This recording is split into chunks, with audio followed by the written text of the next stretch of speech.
This is the Warrior Week in Review. Looking back at the past week, we will discuss how your Warriors did in all sports, with coaches' interviews and sounds of the game. Only on the official voice for Warrior Athletics, 89.5 KQAL.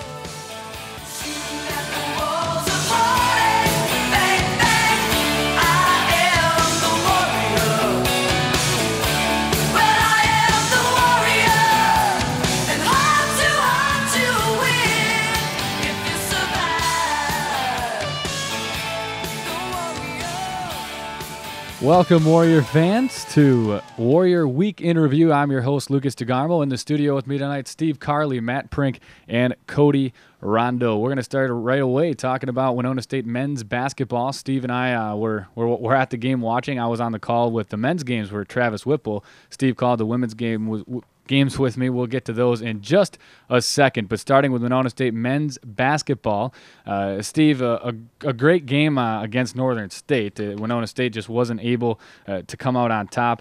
Winona State, after losing to Northern State and then beating Mary Saturday night, go to 10-5 in the NSIC conference, 16-6.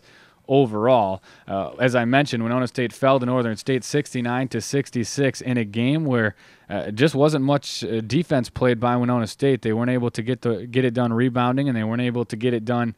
Nobody really stepped up. David Johnson led Winona State with 15 points. He was 4 of 11 only from the floor, 5 of 5 from the free throw line. Clayton Vetty added 10 points, so a 9 in the first half, only 1 point in the second half. And Steve, you saw the game. It was a game where Winona State just wasn't playing their brand of basketball. They had a lot of breakdowns defensively, especially late in the game. Yeah, only 19 turnovers. You're not going to win a lot of basketball games when you only clean the glass 19 times, and your second half shooting really, played a pivotal role in coming down the stretch to see if you're going to win that basketball game in McCown Gymnasium, as they only shot 36% from the floor, 8 for 22, and 4 of 13 from beyond the arc, 31% from three-point land. So really a disappointing shooting effort coming out of the half when Winona State really entered the shooting half really red hot when they were 5 for 9 from beyond the arc, and really, you take a look at the stat line, and really nobody stepped up beyond David Johnson and Clayton Vetty with 10 points. When I mean step up, in that rebound column, not just necessarily in the points column. They just really struggled against Northern State, which played the full 40 minutes, 100%. Well, and then you have a guy like Mitch Beck for Northern State. He put up 25 points, 10 of 16 shooting from the floor. Ended up being the NSIC Player of the Week because he also had a good night against Saturday night in a losing effort to Upper Iowa. Mitch Beck was outstanding in that night, and Winona State just didn't have an answer for him. Yeah, as a great basketball player in Mitch Beck, but just a one-man show, and you would have thought that the Warriors really would have keyed on him after the first half, but there's just no end in sight because Mitch Beck was just so hot during the course of the game that anywhere he took a shot, either if it was from the baseline at the top of the key, if he dribble-drived in, no matter what, shots were falling for him. 10 of 16, as you mentioned before. That's just an amazing night when he only played 31 out of the 40 minutes.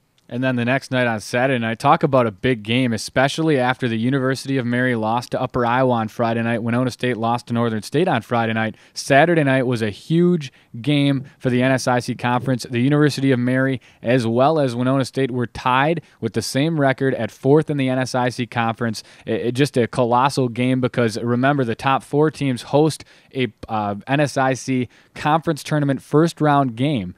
So the 4th spot is really where you want to be. You really want to be in that top 4, so it was a huge game as far as the conference tournament goes and as far as the conference standings goes, and really just a momentum builder because Winona State lost to Mary, of course, in Bismarck, North Dakota in overtime. The Warriors ended up beating the University of Mary 71-67 in a thrilling game. It was really a down to the wire. Winona State ended up pulling away at the last minute of the game. It was an explosive last minute.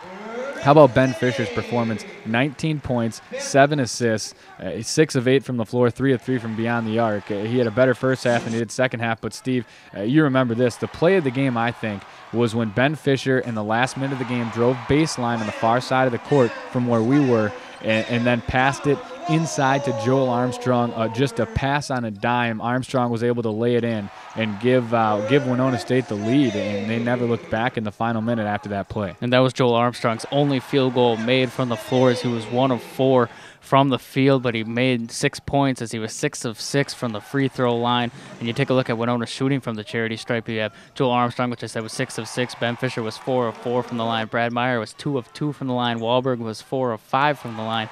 And David Johnson was 4 of 6, really getting it done in the crucial situations, making those free ones from the charity stripe. But back to Ben Fisher's performance, having 19 points, 7 assists, and 2 rebounds. Usually, we always see him, we call him the general on the floor, but really, he kind of stepped up and was the leader of that team and, made key shots and key plays in the difficult situations. And looking at the regional rankings from last week, on the prior show last Monday night, this set of regional rankings were not out yet.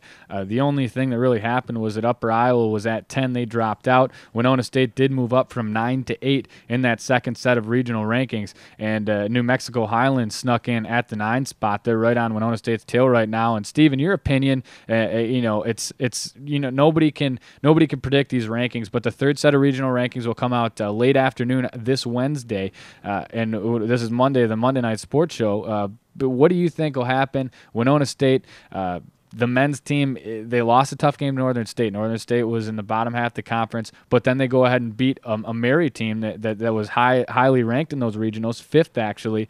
Mary will probably drop. They lost 2 games, Upper Iowa and Winona State, and then Winona State split, but beating Mary, that's got to keep Winona State probably about where they're at. Would you agree? And even though Winona State lost, and the Mary win because they're number 5 in the region, coming up to this week's rankings, even though it kind of cancels each other's out and really makes it so that loss really doesn't hurt them that much. I think Mary falls to about 8 where Winona State is, and you see St. Cloud, Fort Lewis, and Winona State go up 1 each, even though Winona State lost. Because you look at New Mexico Highlands and you look at Southwest Minnesota State, they're just barely above 500 in the Division II and regional records, as you had Southwest coming in, into the weekend 6 and 7, 1 game below 500, and New Mexico Highlands 8 and 7. So I really wouldn't see, because there's such a big gap between Winona State, which is last, at the 8 seed, which is 11 and 5, to the 9 and 10 seeds. I wouldn't see, any of those guys jumping Winona State, even though they lost.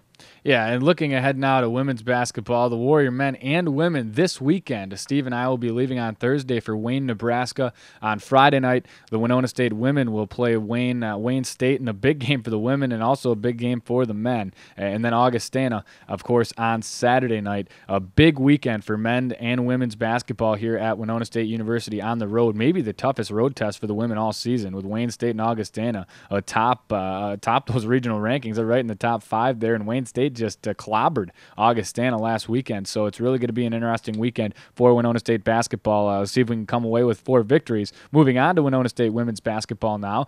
They also split, won and lost the same games. Winona State women lost to Northern State the first night. Just couldn't figure Northern State out. Could head coach Scott Ballard this year. They lost to him twice, once in Aberdeen, once in Winona. After the split this weekend, the Winona State women moved to 14-8 overall, 9-6 in the conference. That puts them at a tie for 5th place with the University of Minnesota Duluth, behind Concordia, St. Paul, Wayne State, Augustana, and Moorhead. And remember, they face the 2 teams tied for 2nd in the conference, in Wayne State and Augustana, coming up this next weekend.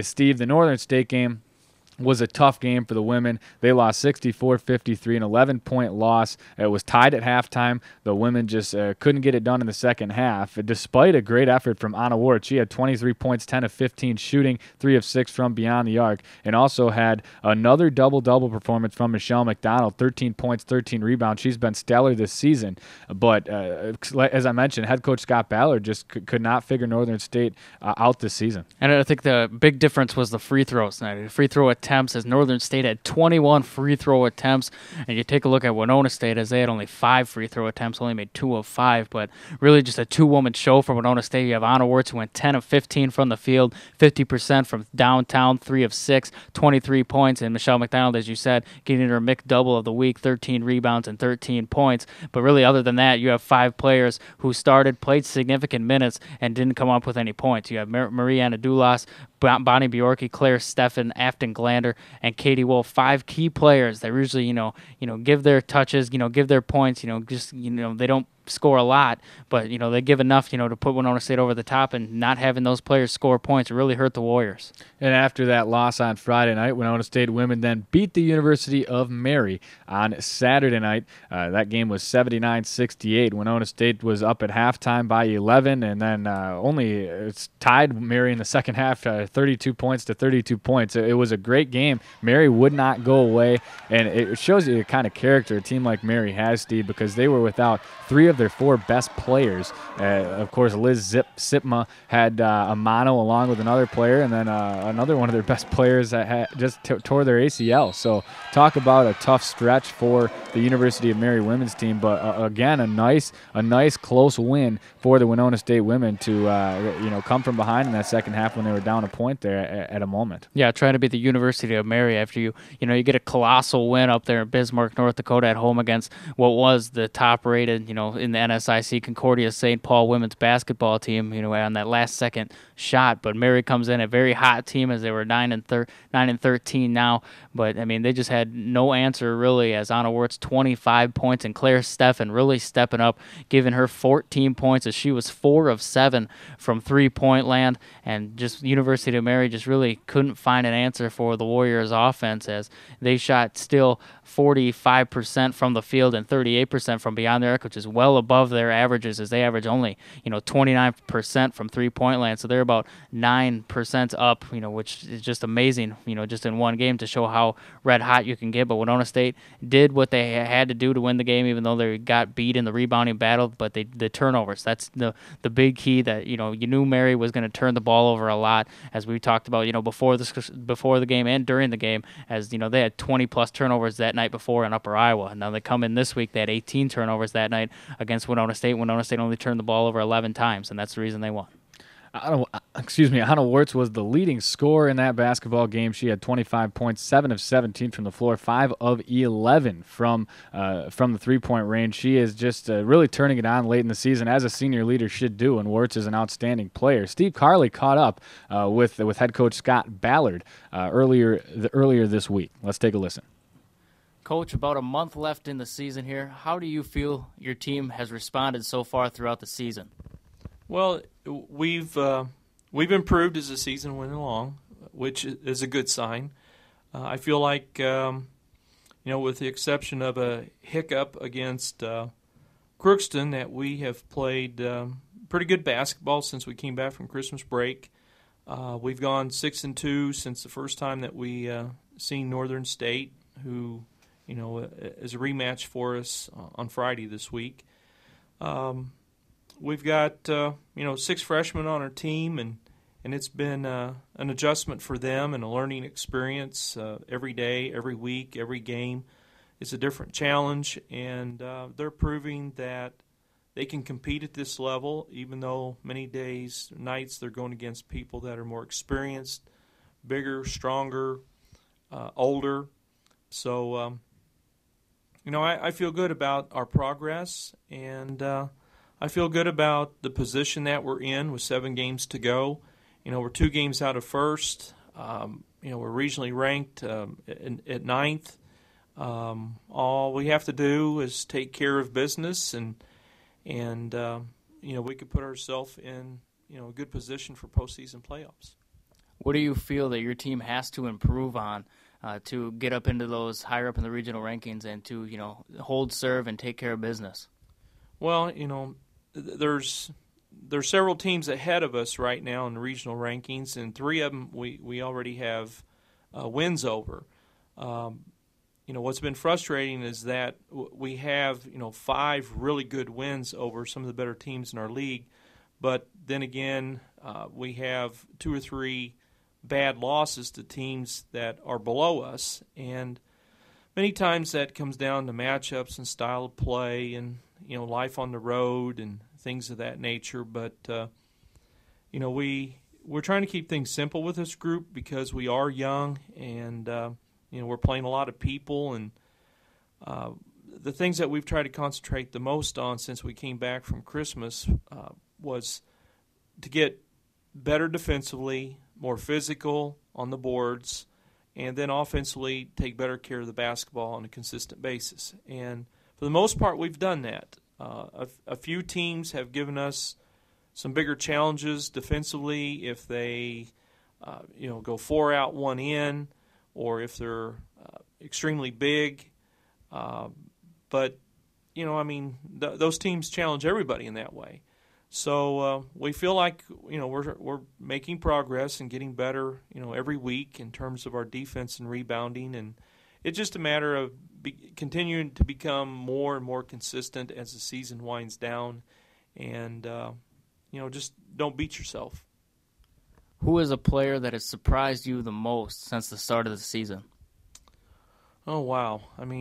With all the young kids that we have, it'd be hard to pick out one. I'd say, there's been different times of the season where different people have, played at a level where you go, wow. Mariana Dulos has really done a great job at the point guard spot as far as running the team. She's had a few games where, she was more offensive-minded and scored. But she's really doing a good job as far as assist-to-turnover ratio. She's got to get better defensively. But our team is running smoothly with her out there, and that's very challenging as a freshman to go from playing small high school ball a year ago to playing in the NSIC and play at a high enough level that we can hold our own and compete on a nightly basis. Katie Wolf has had different days, different nights, different weekends where you go, wow, Katie's really playing well. But, just a consistency standpoint, the freshmen have been up and down and inconsistent. Michelle McDonald has had some great weekends. She is really turning into an explosive go-to player, power player for us inside. Natalie Gigler has really played well since we came back from Christmas break, giving us a spark offensively off the bench, at the same time trying to improve her defense and rebounding skills. I think she's really improved her passing. Then you take Claire Steffen has had some good weeks also and brings energy to the floor with her defensive intensity, stretches defenses out because of her ability to shoot the deep three, and complement Anna Wirtz on the other side of the floor. So that's 5 or 6 kids right there, just to name a few. That was head coach Scott Ballard of the Winona State women's basketball team, and just a great guy to talk to, and he's always generous with interviews, Steve, and you talk to him. Just a situation where he knows what his team has to do down the stretch, and this weekend, as I mentioned, one of the toughest road trips you're going to have in the conference. The St. Cloud State Concordia trip's always tough because St. Cloud's a tough place to play, even though the women's St. Cloud team's a little down this year. But if Winona State right now, after losing that Northern State game, getting swept by Crookston, they're in a tough spot. There's no doubt about that, and I'm sure he would be the first to admit that. But this weekend, what an opportunity for them if they can go and for sure get a split. I think they got to get a split, to maybe not solidify, but at least give themselves a good chance to get in that, lock, if you will, for the conference tournament. But how about a sweep? What could that do for the season with this young squad? Yeah, really backs against the wall right now in this situation as you dropped, really one that you didn't want to at home, which you want to win all your home games. But, just couldn't pull it out on Friday night. But as you were saying, this weekend, if you were going to get a split, the perfect split that you could get is beating Wayne, since they smoked Augustana, and then losing to Augustana Saturday night. But, you take a look at the 2 past games that they played against Wayne State and Augustana, they were right there in both of them. They lost to Augustana because they went on a drought from about the 9-minute mark to about the 5-minute mark in the second half, and that was just enough for Augustana to pull away, as time expired. You take a look at Wayne State, they didn't win by much, and it was a close game. Winona State usually plays close games. It just seems, here and there, it's like they beat the teams, that people don't expect them to beat, but they lose to the ones that you're supposed to beat. Yeah, and that's always tough when you have a season that's gone the way that it has for the Warrior women. But, don't be surprised. They're going to be ready to play this weekend. They know how big the weekend is. They know the environments are going to be hostile in Wayne, Nebraska, and Sioux Falls, South Dakota. So look for Winona State women to show up. No doubt about that this weekend in a big road game. Again, Winona State women 9-6 in the conference, tied for 5th with Duluth right now. We're going to go now to Cody Rondo with Winona State Gymnastics. Cody? All right, well, the Warriors came off their best meet of the season this past weekend to take second at the Best of Minnesota meet on the University of Minnesota campus. They scored a 178.725 team behind the U of M with a score of 194.950. Three career highs were recorded for the women Warriors, with Heather Rumlin tied for 4th in the vault with a 9.625. Stephanie Washington received a 9.375 in floor, with Anna Gleason receiving an 8.950 in the parallel bars. Rumlin also was the only Warrior to compete in the all-around competition and placed 5th with a 35.425. Upcoming meets for the Warriors gymnastics team is they will be in a meet at home in Talbot Gymnasium versus the University of Wisconsin Whitewater. And Cody, why don't you go ahead and continue with WSU women's track and field? The WSU women's track and field had an excellent meet this weekend at the University of Wisconsin Whitewater, winning that. The Warrior women posted 5 NCAA Division II provisional qualifying marks. They swept the 400-meter dash with first place and a qualifying mark by Kelly Shaw at 56.76. Second place was Kelly Milkent with a time of 59.70. Also, Beth Braun took third, ruled like that, with also a time of 59.70. Caitlin Dean put in another provisional time of 7.21 seconds in the 55-meter dash. Rebecca Steyer placed first in the shot put with a distance of 48 feet, 3 1/4 inches. Steyer and Theisen also posted 2 more qualifiers in shot put, with Steyer in the 20-pound weight class with a throw of 57 feet and 1/4 inches. Theisen took third with a distance of 45 feet and 1/4 inches. Some other winners for the Warriors were Alyssa Lammers in the long jump with a distance of 16 feet 11 1/2 inches. Also, Hannah Lemke, Allison Schultz, Carla Bennett, and Steph Sjöström won the distance medley with the time of 12 minutes 53 seconds .81. Other mentionables for the Warrior women are Steph Smith in the 5,000 meter, Brittany Reinda in the triple jump, and Kale Johnson in the high jump. Upcoming meets for the Lady Warriors are the Iowa State Classic Thursday through Saturday and the Cardinal Open on Friday. Thank you very much, Cody. That's it for the Warrior Week in Review this week. Be sure to listen this weekend to Warrior basketball broadcast on the road. Steve and I travel to Wayne, Nebraska for Friday night to take on Wayne State. The Warrior women will tip off at 6 p.m. with the men at 8 p.m. on Saturday. The Warrior basketball team take on Augustana College in Sioux Falls, South Dakota. The women tip off at 5 p.m. on Saturday and 7 p.m. for the men, also on Saturday. Catch all the action on your official voice for Warrior basketball, 89.5 KQAL. For Cody Rondo, Matt Prink, and Steve Carley, I am Lucas DeGarmo. Thanks for listening to the Warrior Week in Review. We'll be right back with the sports rundown, so stay tuned to KQAL. Every